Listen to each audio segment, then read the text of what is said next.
en eso se prende la lucecita roja y tenemos que decir que seguimos haciendo la mañana de la diaria, que estamos a través de esto que en un sentido más amplio es la diaria radio, llegando al tramo final de nuestro programa, que se puede escuchar a través de y ver a través de YouTube, a través de la web de la diaria, también a través de la aplicación TuneIn, y que como espacio que abre el micrófono y la silla en la mesa del Café La Diaria a quienes integran nuestra redacción, hoy recibe a nuestro argentinólogo, un argentino, le agregamos el ólogo al final, porque Brian Macklin, entre otras cosas, nos habla de eso que desde Uruguay a veces nos cuesta entender, que es la lógica política argentina. Brian, bienvenido. Después de alguna prueba que hicimos ahora formalmente al aire. Gracias, Tincho. ¿Cómo andan? Bueno, felicidades obviamente por este espacio, está buenísimo. Estoy muy contento de estar acá. Y lo primero que tengo que decir es, porque también trabajo en la parte de verificación de la diaria, y te voy a verificar al aire en vivo en este momento, porque dijiste que soy rosarino. ¿Y no sos? No, soy fanático de Rosario Central, gracias por esa mención, pero soy porteño. Mirá vos. Tengo que decirlo. Mirá Así vos. que... ¿Pero viviste en Rosario o...? No, tengo familia en Rosario, etcétera.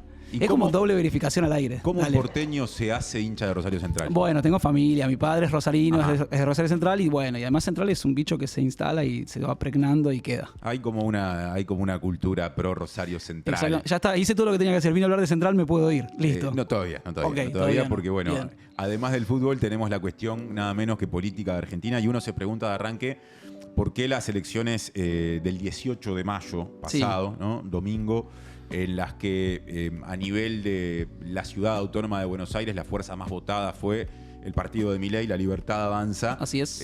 Se han tomado, siendo que fueron simplemente elecciones de renovación parcial de una legislatura, ¿no? Se han tomado como elecciones que han poco más que reconfigurado el mapa político nacional. ¿Cómo podés explicar ese fenómeno? Lo primero que hay que decir es que vamos a tratar de abrir este espacio como una especie de Argentina pasito a pasito, porque si uno quiere tratar de entender Argentina, yo todavía no la entiendo, tengo 41 años, y encima tratar de explicarla para Uruguay, donde muchas veces nos hacemos preguntas como, bueno, pero ¿por qué esto tiene tal relevancia? ¿O por qué el peronismo es de tal manera? ¿O por qué Milei es de tal manera? Sería como inabordable en solamente unos pocos minutos. Así que hagámoslo pasito a pasito, y hoy concentrémonos en esa pregunta, siempre partiendo de alguna pregunta que vos dispares. Hoy fue, desde temprano dijiste, ¿por qué esta elección que en principio podría ser marginal, legislativa, departamental, municipal, si uno quiere, incluso a veces siendo peyorativo, porque los argentinos a veces tratamos de catalogarlas de esa manera las elecciones para bajarle el precio y según los resultados, tiene esta relevancia a nivel nacional? Y lo primero que hay que pensar es que es una elección que, si bien es de cambio de media cámara legislativa de la Ciudad de Buenos Aires, históricamente ha sido una elección que está pegada a las elecciones nacionales de medio término o de jefatura o de presidencia eventualmente, donde se cambia la segunda mitad de la Cámara, y siempre tuvo el peso de lo nacional porque iba pegada en la misma boleta que el resto de los legisladores nacionales, y que eventualmente presidencia y vicepresidencia cada 4 años. Entonces, en principio tiene que ver con eso, que tenga el peso nacional, porque al desdoblarse, que fue una estrategia electoral de Jorge Macri, el intendente o el jefe de gobierno de la Ciudad de Buenos Aires, para ver si de esa manera podía despegar el relato local de la Ciudad de Buenos Aires, donde el PRO es gobierno hace muchísimos años, del relato nacional, donde La Libertad Avanza con Javier Milei tiene preponderancia, iba a cosechar más votos. En los resultados, ahora charlamos un poco de eso, no tuvo ese efecto, pero eso es lo que se buscó desde ese lugar. ¿Por qué tenía tanto peso a nivel nacional? Por otro lado, porque creo que en un proceso donde en 2023 sobre todo se observó la pérdida de ascendencia sobre la población de algunos sectores políticos tradicionales, específicamente del peronismo, pero también del PRO, que históricamente ha tenido una cosecha de votos muy grande en los últimos 20 años, significó la irrupción de un Javier Milei y con La Libertad Avanza, que llamaba la atención porque a quién representaba, por qué había logrado ganar la nacional y qué tipo de mapa político configuraba. Y entonces, desde ese lugar, uno dice, bueno, esta elección de medio término en la Ciudad de Buenos Aires, ¿qué representaba para cada uno de estos actores? ¿Sí? El PRO buscaba, obviamente, reforzarse como la representación de centro-derecha o de derecha que históricamente gobernó en la Ciudad de Buenos Aires los últimos 20 años por lo menos, y con eso disputarle la posibilidad estratégica a Javier Milei y La Libertad Avanza de cara a las elecciones nacionales de medio término en octubre, imponer cierta alianza que se está tejiendo. De hecho, ayer se confirmó esta alianza finalmente, pero en una posición distinta a la que el PRO hubiera querido.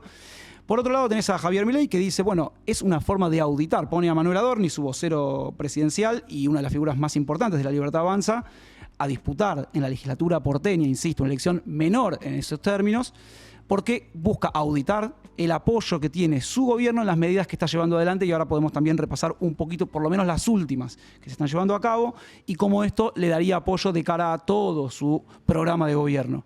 Y por último tenías un peronismo que, ¿qué se esperaba? Y esta es otra pregunta que habría que hacerse. ¿Qué se esperaba antes del 18 de mayo? Por lo menos según las encuestas, el peronismo con Leandro Santoro, un radical, o no, todavía autodenominado radical, aunque cercano al PJ porteño hace mucho tiempo y a los sectores del progresismo porteño. Como alfonsinista él, ¿no? Sí, pero él dice, soy radical, digamos, mi origen es radical, no del partido radical hoy en día, pero sí del radicalismo histórico. ¿Y qué esperaba el peronismo en esa elección? Según las encuestas y según la expectativa, ganar en la ciudad de Buenos Aires después de 30 años. Ser la fuerza más votada, o por lo menos la minoría mayor. Hoy Argentina está disputado en diversos fragmentos, ahora vamos a hablar un poco de eso, y lo único que puede aspirar un candidato es una primera minoría. Y en este caso Santoro tenía esa ilusión. Ahora, por eso podemos decir se nacionaliza, ¿ok? Tenemos en disputa 2 proyectos políticos, o 3 si hay uno de la centro-derecha que trata de disputarse, que es la Libertad Avanza versus el PRO, y tenemos también esta idea de que el desdoblamiento llamaba la atención porque generaba una disputa ahí entre estos 2 sectores. Ahora bien, ¿qué pasó finalmente el 18 de mayo en las elecciones? Las interpretaciones en Argentina van en un sentido muy amplio. Por un lado está el resultado. ¿Sí? Manuel Adorni, la Libertad Avanza, ganó, efectivamente. Entonces, vos tenés, desde el sector de Milei, dicen, ganamos, arrasamos, nos comimos a todos crudos, le ganamos al PRO, lo barrimos de acá, ahora nosotros somos la única referencia nacional del centro hacia la derecha, hacia la extrema derecha dirán algunos, hacia la derecha dirán otros, pero ese espectro político es nuestro. Y ese espectro político recogió en la Ciudad de Buenos Aires el 60% de los votos efectivos. Ahora, el peronismo dice, bueno, salimos segundos, no ganamos como quizás hubiéramos querido, tuvimos el 27% de los votos, pero dejamos al PRO en tercer lugar y nos instalamos en la Ciudad de Buenos Aires, donde históricamente venimos siendo segundos, como una fuerza que realmente crece, sobre todo en el detalle de los datos desagregados de los votos comunales. Recupera sobre todo el sector peronista, y eso es real, un sector de las comunas del sur de la Ciudad de Buenos Aires, que son las comunas históricamente de clases populares o más desfavorecidas. ¿Okay? Zonas pobres, efectivamente, que han dejado, por lo menos en principio, de votar o al PRO o a Milei en esta opción que había. Y la tercera lectura, que es la que uno en realidad debería tratar de complejizar un poco, pero también se está haciendo como forzada por parte de los sectores, es votó solo el 53% del padrón en la Ciudad de Buenos Aires. Casi la mitad de la gente no fue. Casi la mitad de la gente no fue. Y acá empiezan las interpretaciones sobre eso que no fue. Lo primero que tenemos que decir son factos, datos. No votó la mitad del padrón. ¿Qué significa eso? Es lo que los diferentes sectores políticos están tratando de analizar. Uno podría decir, significa que la gente está descontenta, entonces no vota. Pero también es cierto que históricamente la demostración del pueblo argentino fue, si no estoy contento con un gobierno determinado, voto en contra, voto otra opción, no dejo de ir a votar. Porque el porcentaje tradicionalmente promedio en la Ciudad de Buenos Aires, pero también a nivel nacional, orilla el 70%, a veces llegando al 80%, según la elección, nunca está tan abajo. Y esto es algo que se viene dando en las diferentes elecciones de los diferentes distritos. Pasó en San Luis, pasó en Chaco, pasó en diferentes elecciones distritales que ya había ocurrido. ¿Qué pasa con esa desafección política o este desencanto con la política? Los del sector de Javier Milei dicen, es un dato menor, nosotros crecimos en base a gente que estaba desencantada con la casta política, entonces nosotros seguimos siendo la primera minoría, nos apoyan mucho, refrendan nuestro proyecto político. ¿Qué dice el peronismo? Dice, ok, ojo, porque mucha gente que votó al gobierno de Javier Milei en la Ciudad de Buenos Aires, obviamente estamos hablando de una elección en ese sentido marginal, optó por no ir a votarlo. Y tratan de forzar la lectura o tratan de dar a entender su propia visión, que es, si no los votaron a ellos, es porque Milei ya no los representa o están desencantados con su gobierno. Pregunta aparte es, ¿y por qué no votaron una opción alternativa y decidieron no ir a votar? Ahí aparece, si se quiere, el discurso de Cristina Fernández de Kirchner del último domingo. Estuvo durante el 25 de mayo, fecha patria en Argentina, en un encuentro popular y social en una zona popular de la Ciudad de Buenos Aires, y además de insultos contra el gobierno de Milei y de decir que este gobierno es muy malo en muchos aspectos, dijo, y ahí aparece la novedad narrativa y cómo lo está leyendo también el peronismo o el kirchnerismo, por lo menos dentro del peronismo, es nosotros tenemos que dejar de hablar de un Estado presente, porque efectivamente, y eso es una lectura que ya se hizo en 2023 cuando ganó Milei, el Estado presente supuestamente no llegaba a todas las zonas populares donde decía estar presente, hospitales de baja calidad, escuela pública de baja calidad, un montón de problemas. Entonces esos sectores buscaron el apoyo de Javier Milei, anticasta, antipolítica, supuestamente en lo discursivo. Estado eficiente no va más, Estado presente no va más, Estado eficiente es lo que se viene. Las personas ahora quieren un Estado que no los interrumpa, no los moleste, no los incordie, un Estado que les solucione y que solamente esté presente en ese sentido. Es una especie de reacomodo discursivo interesante, ¿no?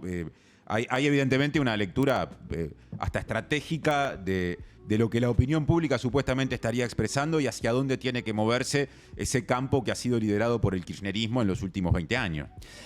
Hay algo además interesante porque lo que está buscando efectivamente Cristina Fernández de Kirchner, pero también todos los otros sectores que han salido a hablar, es la representación de sectores que le están dando la espalda a todos los partidos políticos, incluso, según la lectura de algunos, a la Libertad Avanza en las últimas elecciones, donde obviamente redujo también su cantidad de votos, donde reduce su cantidad de votos en términos absolutos, ¿sí? Claro. Porque yo decía, el 60% de la población de la Ciudad de Buenos Aires votó espacios de centro-derecha o derecha, pero eso representa el 30% del total del padrón electoral de la Ciudad de Buenos Aires. Claro. Si todos fueran a votar, quizás no votarían por eso. Ahora, obviamente, la visión contrafáctica de qué hubiera pasado, qué pasaría si votan todos, es muy difícil. Más en Argentina hacer futurología, no pretendemos eso en este espacio, pero sí podemos decir que hay algo de ruptura en esa representación política de los sectores tradicionales, pero también de los anticasta que aparecen ahora, que yo creo que tiene que ver con el factor que no se está tomando cuando se sobreanalizan los datos políticos, que es qué pasa en la calle con las personas, qué pasa con el modelo económico de gobierno de Javier Milei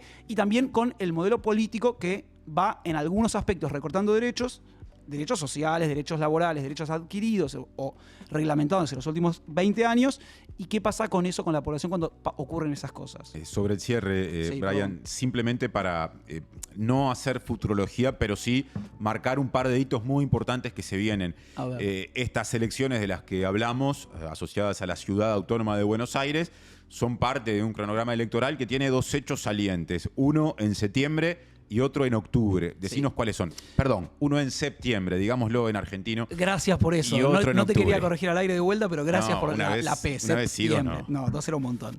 Además de visitante, queda feo. No, vos sos parte de esta casa. Soy local de acá. Bien, a ver, en septiembre tenemos las elecciones legislativas de la provincia de Buenos Aires. Uno podría decir son menores en el sentido, al igual que son las de la Ciudad de Buenos Aires, con la diferencia de que la provincia de Buenos Aires incorpora más del 30% del padrón electoral de todo el país y que es, como se ha dicho históricamente por todos los analistas políticos, historiadores y demás, la madre de todas las batallas. Así lo consignan también los sectores políticos y además es el espacio donde se van a dirimir, y esto también tiene que ver con por qué las elecciones legislativas de la Ciudad de Buenos Aires fueron tan relevantes a nivel de lectura nacional, las estructuras partidarias, los partidos que históricamente representaban sujetos y entonces iban y tenían en la elección simplemente el tema de a quién se apoyaba más, un partido u otro, están dirimiendo sus propias internas y sus propias discusiones intrapartidarias en estas elecciones. Por un lado, porque se suspendieron las primarias abiertas, que regían hasta hace poquito, y por otro lado, porque ninguno está escuchando, me parece, y acá aparece la parte de la desafección, lo que ocurre en la calle y están más preocupados por dirimir quién lidera y quién conduce esos procesos. Y en la provincia de Buenos Aires específicamente se pone en juego un debate muy profundo. Por un lado, dentro del peronismo, el kirchnerismo, Cristina Fernández de Kirchner, que va a participar en la tercera sección electoral, es decir, a un puesto legislativo muy menor, ¿sí? Pero que va a nacionalizar el debate y la discusión política solo con su presencia.